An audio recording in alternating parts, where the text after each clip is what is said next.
ये वीडियो गौतम बुद्ध के जीवन के संघर्ष, उनकी आत्मज्ञान की यात्रा और उनके द्वारा दिए गए गहरे उपदेशों पर आधारित है। एक राजकुमार के रूप में जन्म लेने के बाद भी बुद्ध ने जीवन के असली दुखों का सामना किया और शांति और ज्ञान की खोज में अपने सारे राजसी सुखों का त्याग कर दिया।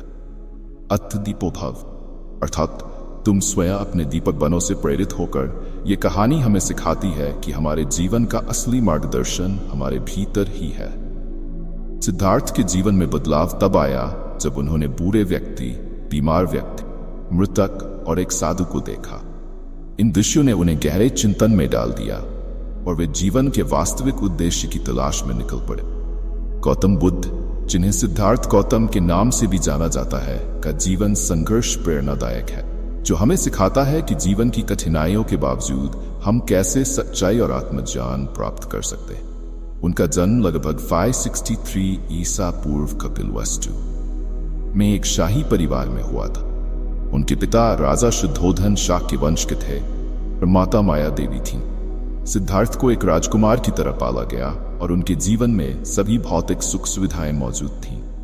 राजा शुद्धोधन ने सिद्धार्थ के लिए एक आरामदायक जीवन सुनिश्चित किया ताकि वे संसार के दुखों से दूर रहें। उन्हें महलों के अंदर ही रखा गया और संसार के दुख, पीड़ा और मौत के बारे में उन्हें अज्ञानता में रखा गया।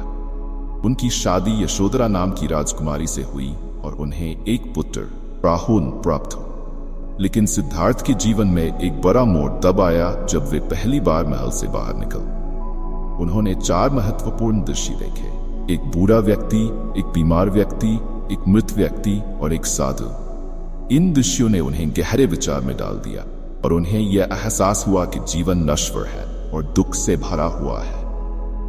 यह अनुभव उनके अंदर बेचैनी और असंतोष उत्पन्न करता है और वे जीवन के वास्तविक उद्देश्य की तलाश में निकल पड़ते हैं। 59 वर्ष की उम्र में सिद्धार्थ ने अपना परिवार, महल और सभी राजसी सुख छोड़कर संन्यास ले लिया। उन्होंने कठोर तपस्या की और कई गुरु और साधुओं के साथ मिलकर ज्ञान प्राप्त करने का प्रयास किया। उन्होंने कठिन साधनाएं की जिसमें वे कई दिन तक भोजन और जल का त्याग करते थे। लेकिन इन कठोर तपस्याओं से उन्हें आत्मज्ञान नहीं मिला। आखिरकार उन्होंने ये महसूस किया कि अत्यधिक तपस्या और भोग विलास दोनों ही जीवन के सही रास्ते नहीं हैं।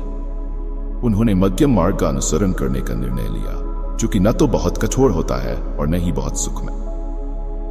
इस विचार के साथ वे बोधि वृक्ष के नीचे ध्यान में बैठे और सत्य की खोज में लीन हो गए। सिद्धार्थ ने बोधगया, वर्तमान बिहार, भारत में बोधि वृक्ष के नीचे ध्यान लगाया और कड़ी साधना के बाद 53 वर्ष की आयु में उन्होंने आत्मज्ञान प्राप्त की। आत्मज्ञान प्राप्त करने के बाद वे बुद्ध कहलाए, जिसका अर्थ है जागृत या प्रबुद्ध। आत्मज्ञान प्राप्ति के बाद बुद्ध ने यह समझा कि जीवन का दुख 4 आर्य सत्य, चत्वारि आर्य सत्य पर आधारित है। दुख, जीवन में दुख अवश्यंभावी है। दुख समुदय, दुख का कारण तृष्णा, इच्छा और लालच है। दुख निरोध, तृष्णा को समाप्त करके दुख का अंत किया जा सकता है। दुख निरोध मार्ग, दुख के अंत के लिए अष्टांगिक मार्ग का पालन करना चाहिए। बुद्ध ने आत्मज्ञान प्राप्ति के बाद धर्म का प्रचार करने का निश्चय किया। उन्होंने वाराणसी के पास सारनाथ में अपना पहला उपदेश दिया, जिसे धर्म चक्र प्रवर्तन कहा जाता है। उनके पहले शिष्य 5 सन्यासी थे जो पहले उनके साथ तपस्या कर रहे थे। बुद्ध ने पूरे उत्तर भारत में अपने धर्म का प्रचार किया और उनके शिष्यों की संख्या बढ़ती गई। उन्होंने अपने जीवन काल में अनेक स्थानों की यात्रा की और लोगों को अहिंसा, करुणा और सत्य का मार्ग सिखाया। लेकिन बुद्ध को कई विरोधों का सामना भी करना पड़ा। कई धार्मिक और सामाजिक समूह उनके विचारों के खिलाफ थे और समाज में व्याप्त अंधविश्वास और जातिगत भेदभाव उनके मार्ग में बाधा बने।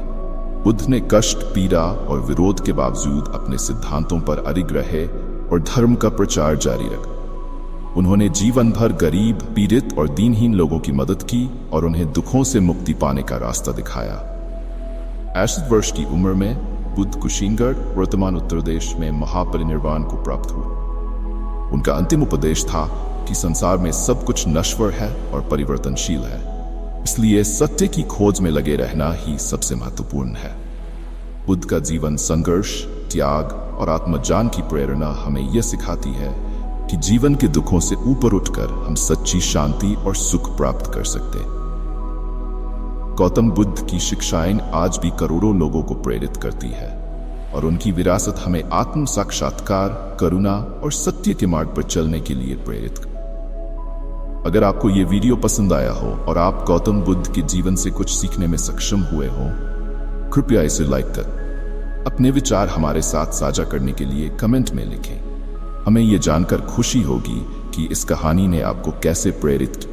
शेयर करें इस वीडियो को अपने दोस्तों और परिवार के साथ ताकि वे भी गौतम बुद्ध के संघर्ष और उनकी शिक्षाओं से प्रेरणा ले सकें। अगर आप हमारे चैनल पर नए हैं तो इसे सब्सक्राइब करना न भूलें और बेल आइकन दबाएं ताकि हमारे आने वाले सभी वीडियो की जानकारी आपको सबसे पहले मिल सके। धन्यवाद।